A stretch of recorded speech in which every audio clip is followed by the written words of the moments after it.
This is Straight Talk with Enlivening Greg Fann, the Preacher Man, and his sidekick Shanan Jones. Frank discussions of issues affecting the ATL, Fulton County, the state of Georgia, the nation, and around the world. And now, here they are, live and in living color, the team of Jones and Fann, the Preacher Man. Well, welcome today to another edition of Straight Talk. And as you can see, my sidekick and host is Offset today. He's somewhere doing something as always. And that's just Shanan. And I had another gift for him today, but because he's not here, I can't give it to you. I can't give it to you. Oh, no. Oh, I can't give it to you. Oh, no. Well, I've got a gift for you. Oh, you do? I've got a gift for you. I do. I've got a gift for you. And in fact, I'm going to have them come sing it to you. Oh, really? I wanted them to sing it. Yeah, here they go, Mr. and Mrs. Snow. And oh, that's you and Claudia. That's you and Claudia. You said baby, it's cold outside.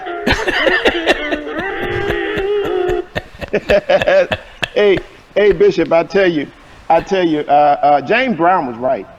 Santa Claus does come straight to the ghetto, and he came, and he brought me a beautiful rag so that I could dust off all the gifts that I got last year and the year before. And I tell you, he was really good to me this year. It was a good rag. How was Christmas for you? Man, I had a wonderful Christmas. I really did. Just to be alive, man. To have a reasonable portion of my health and strength, you know. I had a beautiful Christmas, relaxing and enjoying family. Just a great time. Just a great time. You know, on a serious note, just a great time just to be able to, you know, to see family and you know, and they came by, the kids came by and got what they were going to get, and they got their 45 minutes in and left. Because you don't have 45 minutes. So they got their 45 minutes in and left, kids, grandkids. Okay. So, you know, it is what it is. And we're just glad, man, just grateful to be here. Still amongst the living with all of the things that's happening with the viruses and all these things that's going on, you know. Yeah. You know, as ministers, we people don't really understand how taxing it is on us for preachers at this time. But we go back and we look at what the Bible says during the time of Moses and the children of Israel. When Moses went to Pharaoh and said to Pharaoh, God said, let his people go. And Pharaoh refused.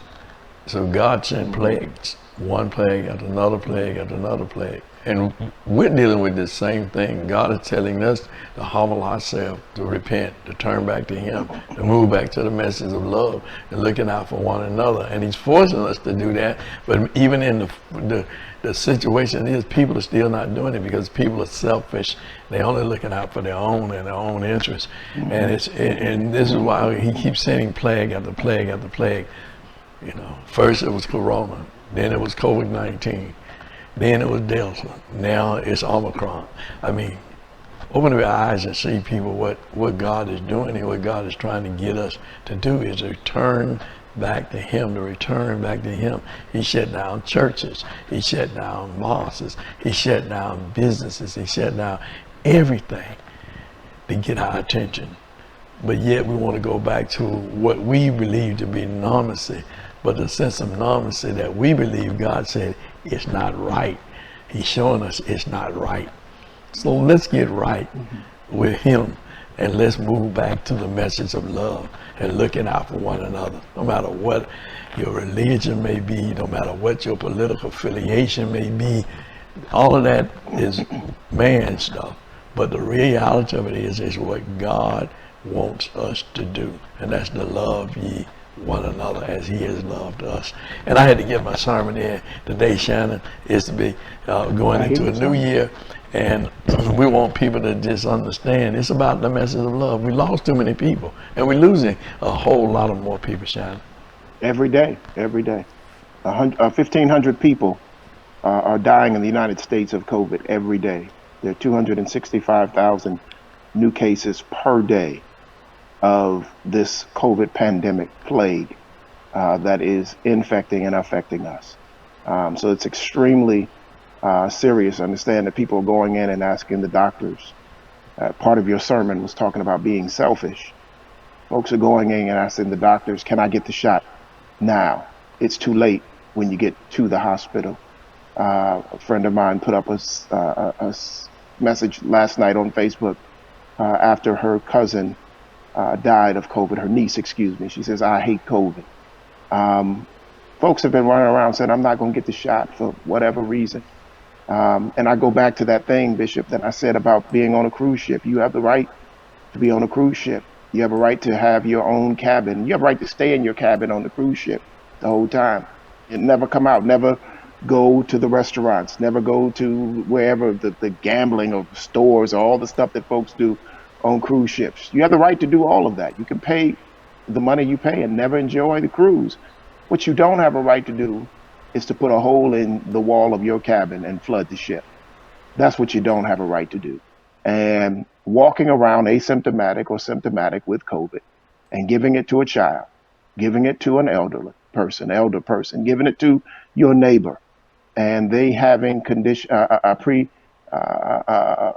underlining conditions, excuse me, and you give it to them, and then they get sick or they die. You didn't have the right to do that. So instead of reading wackos in social media about the science, why not listen to the scientists about the science? You wouldn't let a wacko fly a plane that you were going to be in. You wouldn't let a wacko do surgery on you. You wouldn't let a wacko be a dentist in your mouth. Why would you trust a wacko with bean soup science? They don't know what the heck they're talking about. And just because it seems fair seeming, and scientists that do this stuff every day, doctors in our community, African American doctors in our community, are getting the shots, telling you that the shot is safe, and yet you still questioning them. But you get a little headache, or your palpitation or something, you're gonna run to that same doctor and ask that doctor, can you help me with my headache? Can you help me with this, what's going on in my body, this, that, and the other?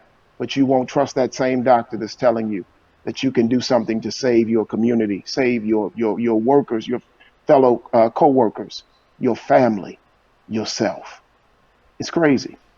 Well, you know, Shannon, I'm going to stick with the scriptures, is that if we would love one another as we have loved ourselves, as Jesus taught us, then this world could be a better place. And we're going to talk a little bit about that a little later in the program, because we're going to have Senator Johnny Isenson, who's passed.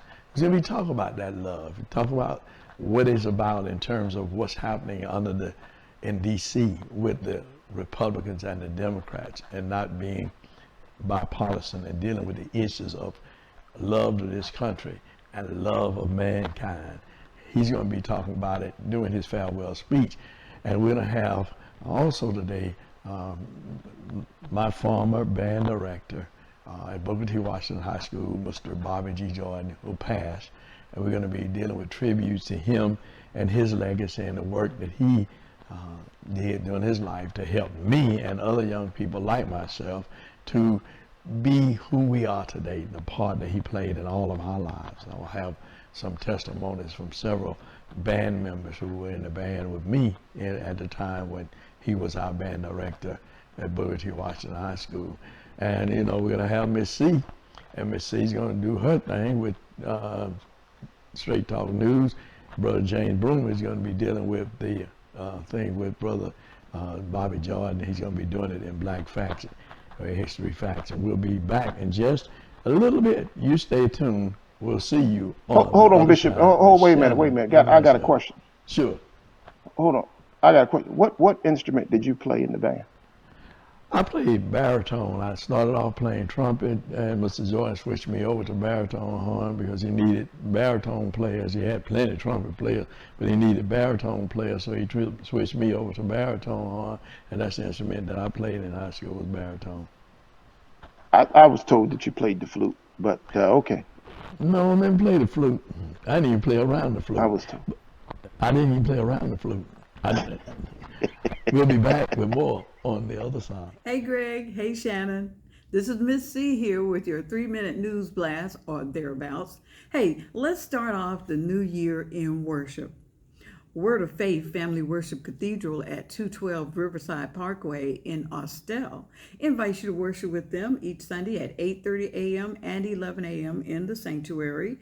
You can call 770-874-8400 for more information. You can also follow Word of Faith on Instagram, Facebook, Twitter, and YouTube. Bishop Dale Bronner is pastor. First Corinth Missionary Baptist Church at 2165 Donald Lee Hollowell Parkway in Northwest Atlanta invites you to Sunday school at 9 a.m., Sunday morning worship at 10 a.m. They also invite you to their Wednesday evening services. There's family night and evangelistic hour beginning at 5 to 7, and then there's also prayer meeting on Wednesday from 7 to 8. For more information, call them at 404-792-2319.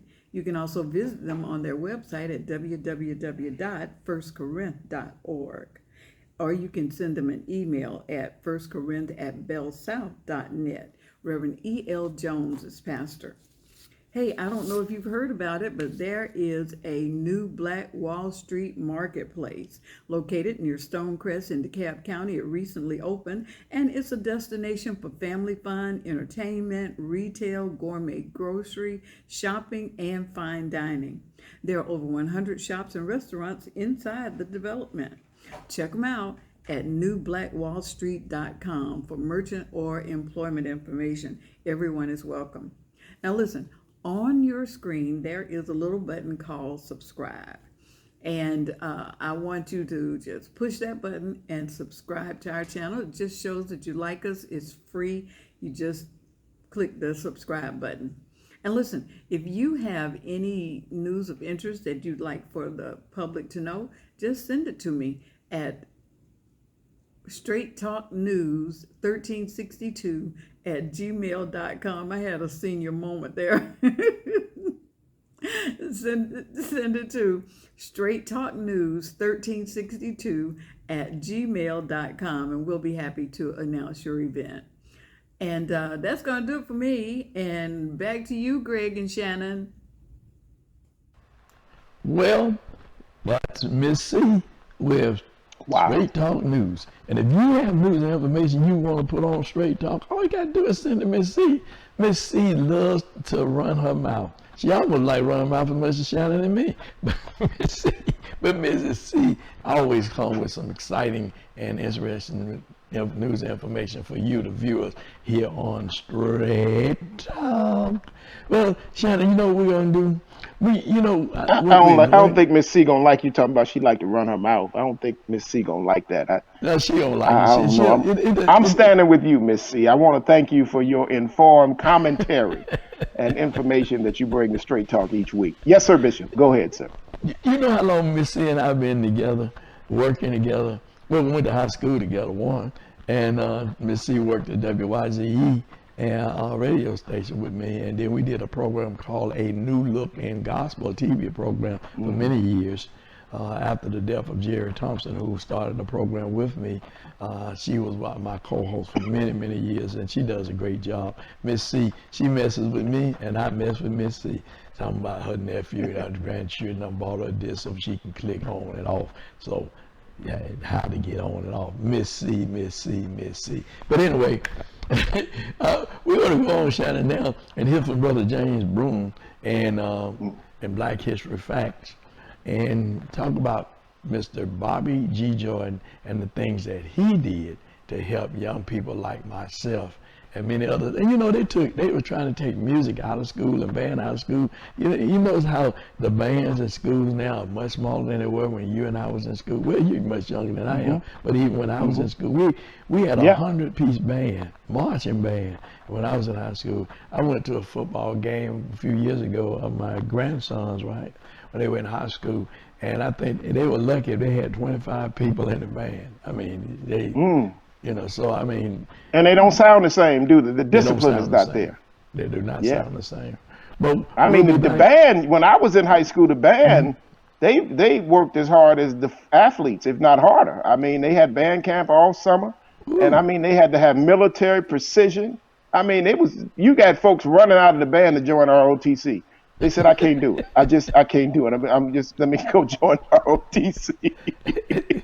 When you hear Mr. Jordan's testimony and talk about what he did to us, no summer vacations, no Christmas breaks, none of that. We were in band practice. But you sounded like it. You sounded like you didn't have a vacation. Practice before school. We had practice during school because of our class, and then we had practice after school. We practice.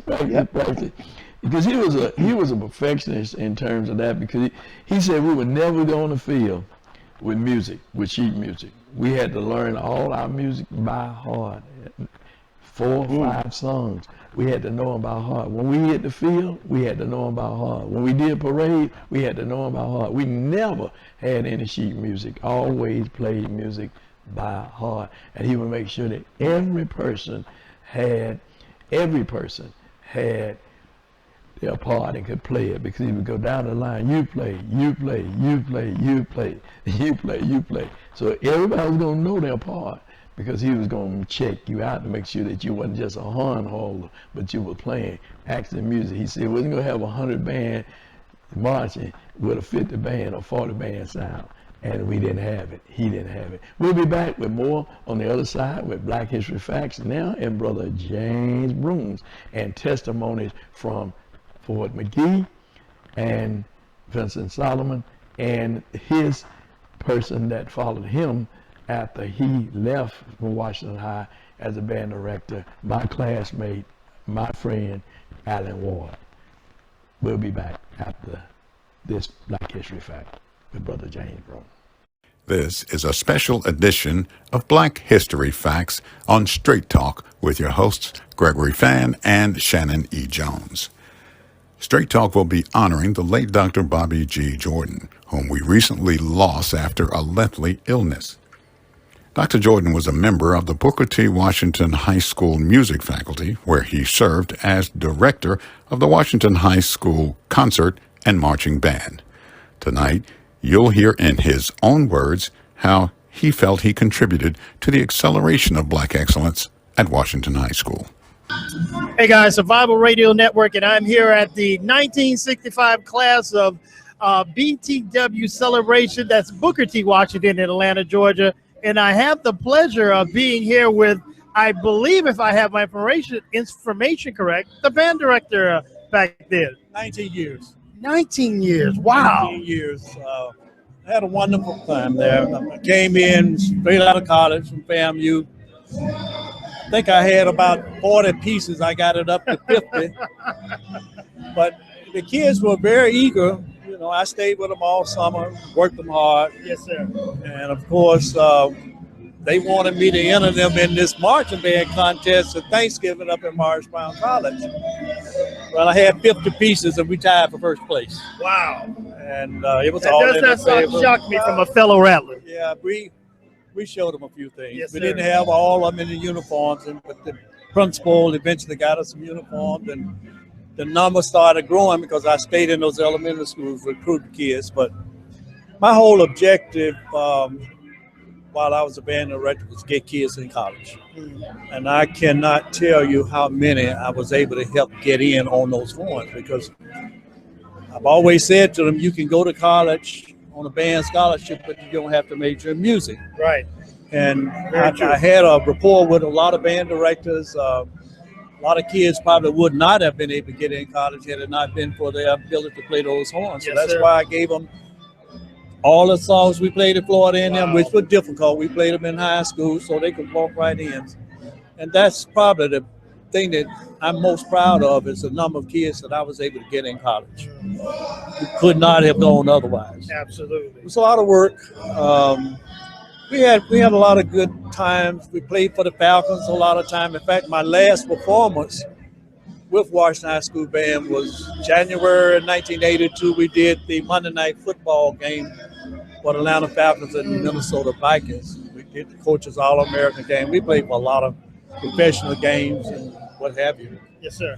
And it was, like I said, it was fun. It was a lot of work. I didn't work 5 or 6 months out of the year. I worked 12 months. Wow.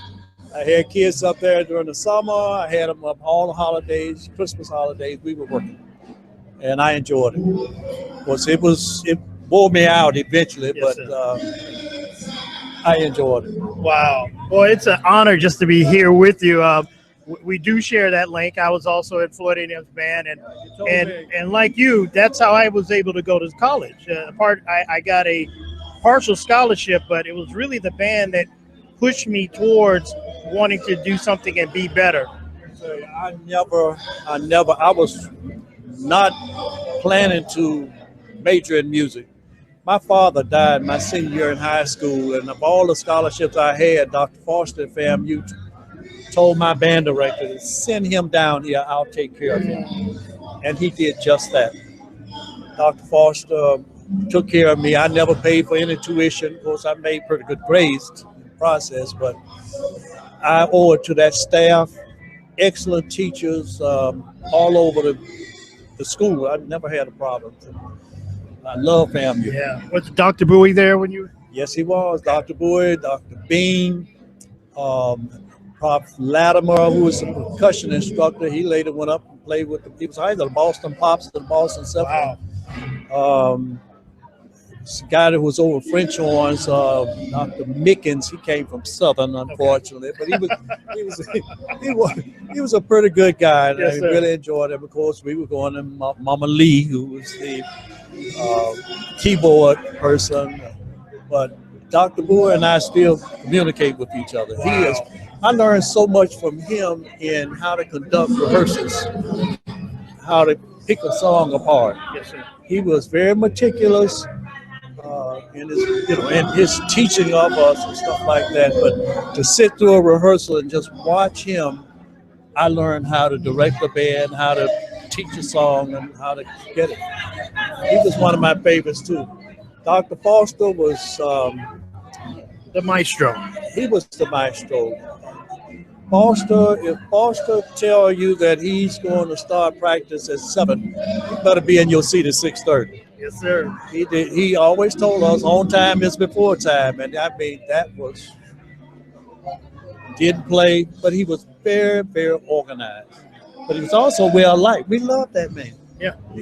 And his wife. And his wife, She absolutely. was wonderful. Yeah. She was wonderful.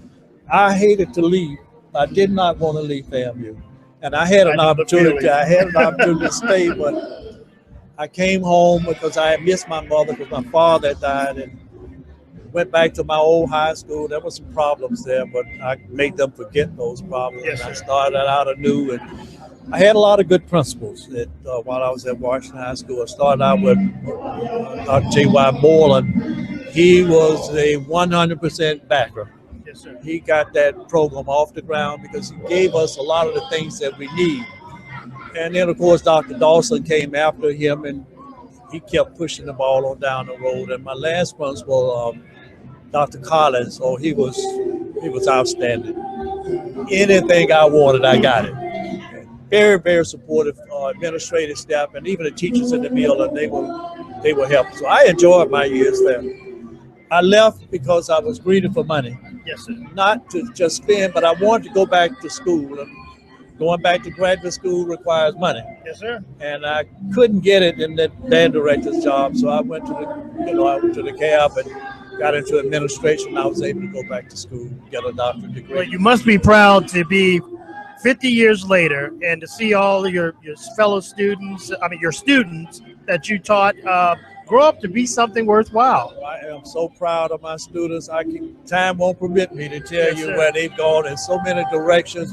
In fact, the young man that took my place at Washington High School never knew I was training him for the job. He told one of the students, I don't understand why he keep asking me to do this or help me do this or help me do that. My reason for it was being a graduate of that school, I did not want that program to fall through. And when I left, Alan Ward was pushed into that situation, and he did a magnificent job. used the same interests, Yes, sir. played some of the same songs. He is one first class individual, calls me every week. First class, and I'm real proud that he kept that program going.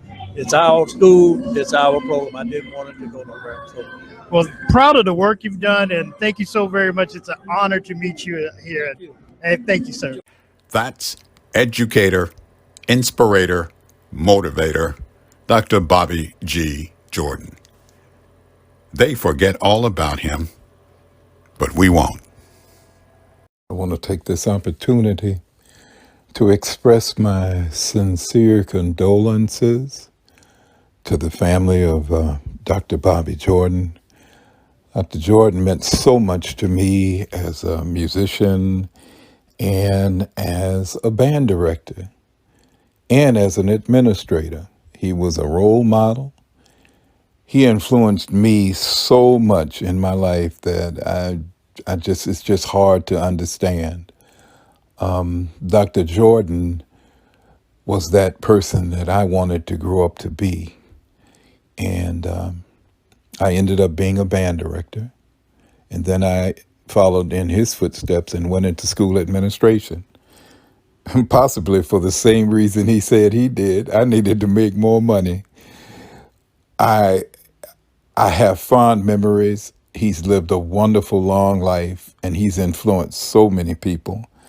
He's influenced my former students because he instilled in me pride and excellence and the ability to play in all genres of music. And so I am so thankful for the life of Bobby Jordan. I just thank God that he was the person, he was there at the right time, at the right place for all of us. So God bless his family, and God bless the graduates of Booker T. Washington High School and the band members. My name is William Ford McGee. I played trumpet in the band from 65 to 69. And Dr. Bobby Jordan was my role model and mentor, and he will be truly missed. God bless. Hi, my name is Vincent Solomon, Booker T. Washington High School class of 1968 in Atlanta, Georgia. Go Bulldogs! I'm on this call to pay tribute to my musical mentor and father figure away from home, Bobby G. Jordan. He has recently transitioned. He was my band director during my tutelage at Washington High School from 1963 to 1968.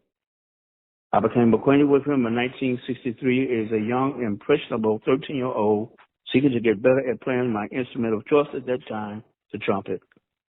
He was pivotal to my growth, and I will forever be thankful. He was a man of great character and integrity, driven by the pursuit of perfection from all of the members of our high school band. He would push us hard, but it reaped the benefit of us being called the best in the city of Atlanta. We consider ourselves the best in the state, and I say that with no hesitation. He taught us how to discipline ourselves, on how to remain focused on getting things done. I'll forever be thankful for the principles he instilled in each of us. He would light up the room when he was present and always had a welcoming smile on his face. I can't say enough. There is much more I could say about this wonderful man, but I'll stop here. May he rest in peace. I am Alan Ward Jr., and it is my pleasure to give some of my reflections on the great band director, Dr. Bobby Jordan. I have known Dr. Jordan for over 50 years. He was my band director when I was a student at Booker T. Washington. I learned a lot about music from him and Mr. Revere. When I graduated from BTW to attend Clark College, he was one of the 3 new band directors that were hired at that school, along with Alfred White, who was former director at Price, and Mr. James Patterson, who was music coordinator at Fulton County Schools. They were hired on a part-time basis at that time. 4 years later, during my senior year, I had the opportunity to do my student teaching back at my old alma mater at Booker T. Washington with Dr. Jordan. And after completing that experience, a few weeks later, I got a call from Dr. Jordan, and he stated that the principal at that time wanted to do interview with me as assistant band director. I got the job, and I was with Dr. Jordan for 7 years as assistant band director. And those were an important 7 years because I learned from one of the great band directors at that time. He did 19 years at BTW, and I took over the program from 1982 until 2000 for a total of 18 years. I remember Dr. Jordan has been an outstanding educator. He knew his music, and he knew how to get concepts across to students. And he had a genuine love for students, and he would always say that he put the kids first. He was loyal to Booker T. Washington. I remember him going to the Atlanta Board of Education a few years ago with a group of alumni to demand that they fix the school that was facing issues during that particular time. Dr. Jordan was a very likable person. He related very well with kids. We maintained our friendship throughout the years, and I spoke to him as recently as 2 weeks before he passed, and I'm glad I had the opportunity to talk to him. He'll be missed as a mentor, but more importantly, Dr. Jordan will be missed as a friend. Well, I tell you, Shanan, that was a great testimony of tribute to Mr. Jordan. You know, man was just a great guy, just a great guy, really cared about the kids. And as he said, he made it possible all of us who wanted to go to college could go to college, even myself, just by being in band. But I got to tell you this story. This is my testimony about Mr. Jordan. Well, in 1966, I got in the marching band. And in 1966, being a young man, going and getting watching high band was, you know, a big thing. So the band became more important to me than going to class, doing anything. I cut class, I didn't go to class. So I got kept back in the 10th grade, my first year in the band. So, but I still was going to school, playing in the band, that kind of thing. So when my class, the class that I should have graduated in 1968, graduated, I was playing Pomp and Circumstances and seeing them, all of those, my classmates who I came to watch out with, marching across the stage. So after the graduation and I was putting up my horn as everybody else was, Mr. Jordan came over to me and he said to me, he said, Fann? I said, yes, Mr. Jordan. He said, you coming back to school next year? Well, I before I could say no, because I made a decision, I was not coming back to school. I was going to just drop out. I was just going to be a dropout. And I hadn't told my mom, I hadn't told anybody. That was just a decision I made. I'm dropping out. After seeing them march, and I was ready to give it up and not come back. And this is what he said to me. He said, I need you to come back next year because I need you to be the section leader for the baritone section because I'm going to make Moon the drum major, so I want you to be the section leader. That was the encouragement that he gave me to come back to finish high school. And didn't need that much credit, but just ready to give it up because I was crushed because I did not march with the class that I should have marched with. But the class that I did march with, the class of 1969, is truly my class because we do so many things together. And I think God wasn't ready for me to graduate in 68. He wanted me to make it in 69. But things turned out well for me. And because of his encouragement, I appreciate that from him. It helped me to be able to finish school. And also the opportunity to get college to go to Marsh Brown and, you know, and Bethune-Cookman and Albany. So, you know, I didn't go. I didn't accept them, but I had the opportunity to go. So I'm just saying is that that's the kind of person he was. That's the kind of person he was. As the testimony that was given by Ford and given by Vincent, who I started band with in elementary school, and Alan Ward, who became the band director after Mr. Jordan.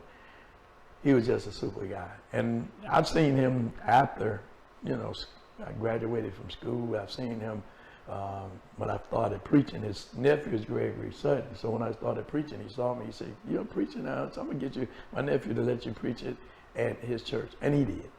I mean, he was just that kind of guy all the way. I've seen him other times, other places. When I did decide to go to school at the cab, he was out there. That's when he was moving to be an administrator. And he saw me out there. He said, "Okay, Fann, you're in school now." "Yes, sir, I am in school now." And is that kind of guy he was, you know? And I'll always be appreciative to Mr. Jordan. I'll always be appreciative to what he did for me personally, but he didn't just do it for me. He did it for many, many, many Washingtonians who played in the marching band. As he said, and that's a testimony of a true educator. It wasn't a job for him. He could have gone on, but it was a calling. It was vocational. And could you imagine if you had not come back to school, what that would have done to the trajectory of your life? If he had not creatively come back and told you that he wanted you to be a section leader, that was the motivation. But not only that, out of the whole band, he saw you, and he saw each and every one of them, and he knew that was your year. That was the year that you were appointed to graduate, but it wasn't the year that you would graduate. And he knew something intuitively about what was going on as he directed the band that day for graduation. And he made a mental note in his mind to come to you because the Spirit let him know that your spirit was crushed. And God gave him the words to speak to you, to bring you back. And the trajectory of your life has been where it was from moments like that, from him and all the other students that he helped that said that no, come on, join the band. You can go to college because they need you to play. You don't have to study music in college. So it opened so many doors. So I tell you, that's just profound. I never knew why you didn't like Pomp and Circumstance. I never knew why you didn't like that song. Why at graduations, when they play that, you go out in the lobby and walk around and wait till all the graduates got to their seat. I never knew, but now see you find out a lot of stuff. No, you when got you pay jokes. attention. You pay attention to stuff, you find out a lot of stuff. You got a lot. I can't hear you. I can't hear you. I'm glad you over there. I can't hear you. Because you got jokes today, mister. I never knew. Jokes. But you know, I'm so glad he made you section leader. I'm telling you. You know, I am too. I'm glad that he did see something in me that not only me, but those were really educators back then. They really cared about kids. They wanted to see kids to be successful, especially when kids had decent parents and they know they had decent parents, and the parents cared about the kids. You know, they went overboard to make sure that we were going to turn out all right and be somebody. And because Bishop, they wanted the race. Because they were concerned about the race of people. Right. That's what we're not concerned about anymore. It's our race. It's being concerned about our community. And I got to see something in a fan when he doesn't see it in himself. Because there will be elected officials because of a fan. There will be people who give their life to Christ because of a fan. There will be people who can work and get a fair wage and grow and be able to move into the middle class and send their children to college, and their children will go on to do great things because of a fan. It was about uplifting the race. Up, you mighty race. You can accomplish what you will. It was about strengthening a race of people. It was about, if you do well, I do well. And your problem, as we're in this season of Kwanzaa, your problem is my problem. And so I'm going to work on your problem, and I'm going to make your problem my problem, and then together we're going to get to success. Well, with that being said, as we move now to Mr. Isaacson, who had that love for community, love for country, love for people, and he was an Atlanta native who moved into politics, who was a realtor and later on his own company and ventured off into politics and became a congressman and then a senator. But the 15 years that he said that he was in the Senate, and you will hear the testimony from him, was that his care for people and looking out for the least, the less, the lost, and the left out. And his love for God, because he talked about how the country is messed up now and how and that was in 2019 when he retired. And he talked about the hatred that was in D.C., in those hollowed places, and how this country was being divided because of party and not together because of love of country. And that's what we've seen. And he talked about this in 19, and we see it now. It's more about party versus love of country and taking care of people, the people's business, not their own business. When we see the things that we've been talking about, the insurrections and people who are stuck to holding the party line, that will say that this is a tourist, that were touring the Capitol. These were not people who were insurrectionists. They were not terrorists. They were not there to overthrow the government by stopping an election. That they weren't there for that purpose. They were there touring the Capitol. But all that we can see and hear, it is just don't believe what you saw. Don't believe what you hear. Just believe what we say. Because what we're saying is what really happened. Because we're holding the party line, because we got to be true to being a Republican. And that's what he said that he didn't agree with when he came in, and they tried to get him to be that way. But he was a person that believed from his heart to do what's right in your heart and not to just do what the party says because the party said this is what we got to do. I think a part of that we not going to be interviewed when he talked about when Newt Gingrich left and was not going to be made the speaker again, and they called on him to ask him, many wanted him to be the speaker, but that wasn't, his thing. He was more about bringing unity together, unity. Yeah. As opposed to party. It was for him a love of country, love of people. And that's what made him different than others. And we need more people that are different now that's in D.C. than people who are going along to get along just to be a part of the party. So Shanan, can we now go down to the interview, and then I'll let you check it on the other side. So we're going to go down to the interview with the late Senator Johnny Ison, and we'll be back on the other side, and Shanan will do a recap. Agree on anything. We had the parties crossed each other and everybody else. So I decided then if I'm going to be in this thing, I'm at that age, I was about 60, I guess. I'm not going to spend the rest of my life down here arguing about silly, stupid things. And there were some silly, stupid things said over there, and I'm not going to say who was saying them, but you know who they were. From both parties, it was bipartisan. That was the first bipartisan thing I saw, the stupidest statements. And so to make a long story short, we had some real battles, but finally I decided I'm going to be an example of what we really need to be like. And I tried to find every way I could to be bipartisan, which meant to me that I did what I thought was right. And I think that's the way to do it. Mark Twain said, when confronted with a difficult decision, do what's right. You'll surprise a few and you'll amaze the rest. Well, I tried to start amazing everybody. I voted for some things. They'd come over, they'd send somebody over to see me from the whip. So I said, what did you do? Did you get confused? No, I didn't get confused. So finally, I know they realized they had some other thing I had to deal with, which is the good part of bipartisanship. The first time the partisan people figure you got to deal with you, they come deal with you. Next thing you know, you're sitting at a table with the guys who are making fun of you and they're not. And that's the way you build partisanship, bipartisanship.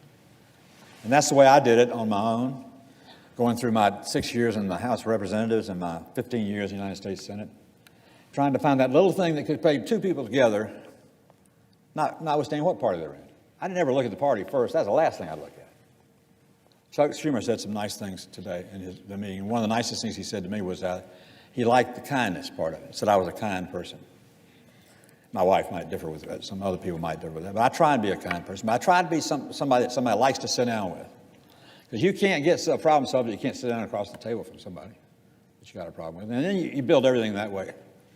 So I hope this Senate and this Congress and all of us in the years ahead But we've got some big problems.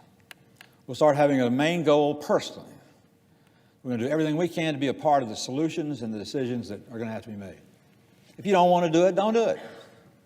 But you're going to find something. If you try and do it, others watch you do it, if you start making decisions and solving problems, you're going to be more popular than other people.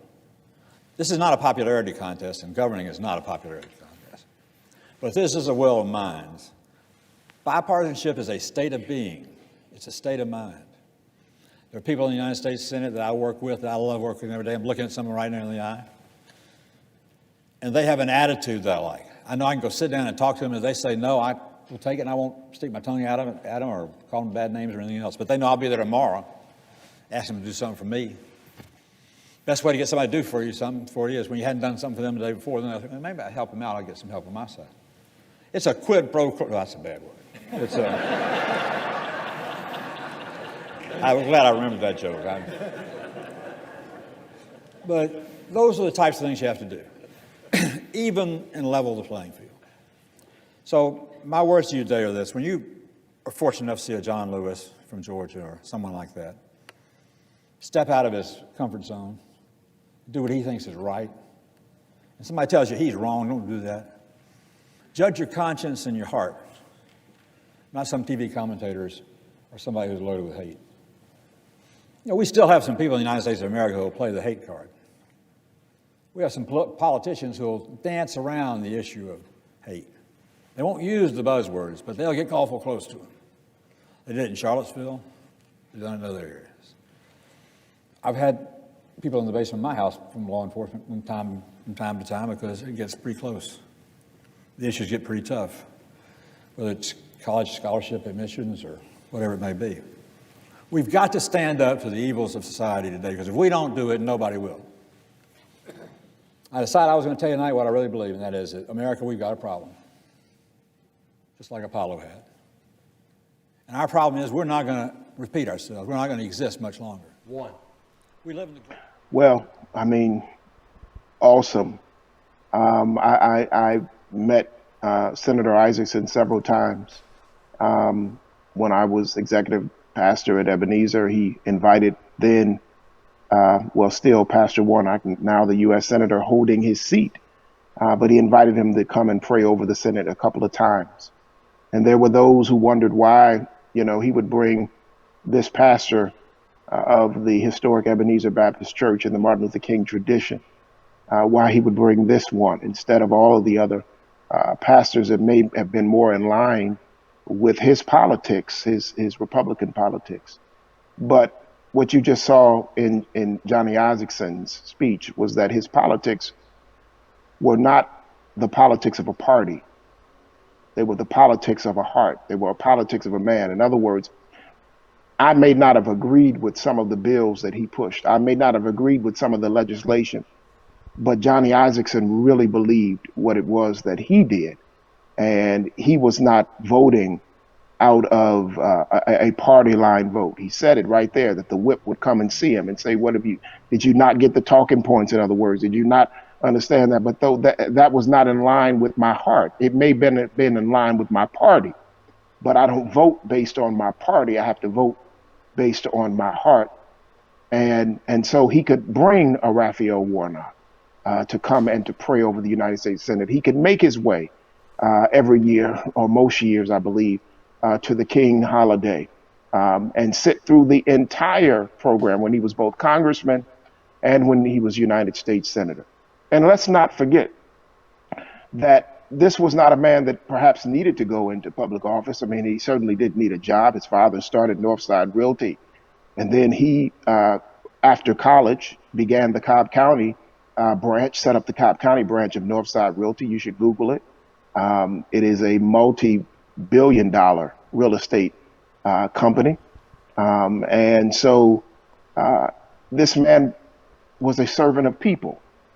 And that's what's missing. It reminds me of Mr. Smith Goes to Washington, that we allow the politics of an oligarchy, a small power of people, to rule the masses.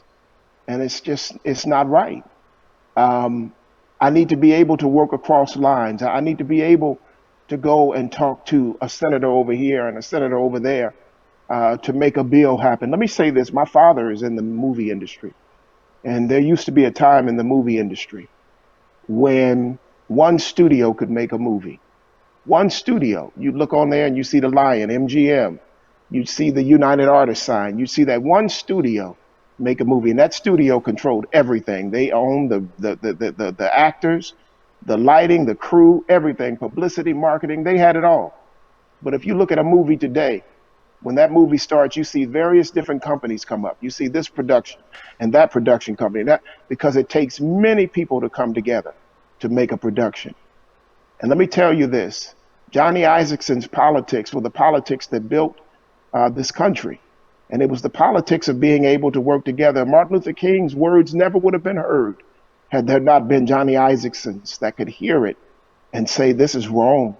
And we've got to do something about it. We've got to go against the grain on this. I heard the whip. I know what the party politics are, but the politics of my heart are different. And I cannot be aligned with this. We would not have seen the advancements that we've seen in this world. And right now we're seeing the recession of those advancements. We're seeing it being rolled back, and it's being rolled back, Bishop, because of the party politics that are in line with the media and large cap donors and all these people, and they play games that it's about America, it's about true democracy, it's about money. It's about money. It's about money. And that is an absolute terrible thing, to put money over your country, to put money, and for the rich to stand back and watch all of those people go and attack their own United States Capitol and say they're going to hang the vice president of the United States. Where is the BITC, you know what? Speaking of the Speaker of the House, that's not Johnny Isaacson's politics. It's not the politics of the heart. It's not the politics that led him to embrace a John Lewis from his own state and work together on legislation to move forward this nation. So I don't want to say that Johnny Isaacson is a dinosaur. I don't want to say that those days are gone. I'm going to say this: if America is to stand and not to be devoured up by other nations in years to come, it better get back to the bipartisan manner of politics that Johnny Isaacson demonstrated throughout his years. He will be missed, and our prayers are certainly with his family and with his friends and colleagues. He'll be missed. As well, we pray for the family of Bishop Tutu and all of those whom we will celebrate his life on tomorrow. We will celebrate his life on tomorrow. And so we pray much for them and Harry Reid, who was also a part of that same. All three of these men went across party lines. Tutu in South Africa went across the lines. ANC were very upset with him, but he went across lines to talk about reconciliation, talk about healing. And that's what led to Mandela coming out and the trajectory of him being president and the nation being able to be healed and be strong. The same with Harry Reid, who transitioned this week. The same kind of bipartisanship, the same kind of saying, let's work together. Let's put nation over party. If we can, though, Shannon, I thank you for that commentary and bringing it in to the right perspective. It is about, we are the United States, and we should be working together as a unit for the betterment and the good of everybody, not just for the 1%ers, not just for those people who are following the politics of lies.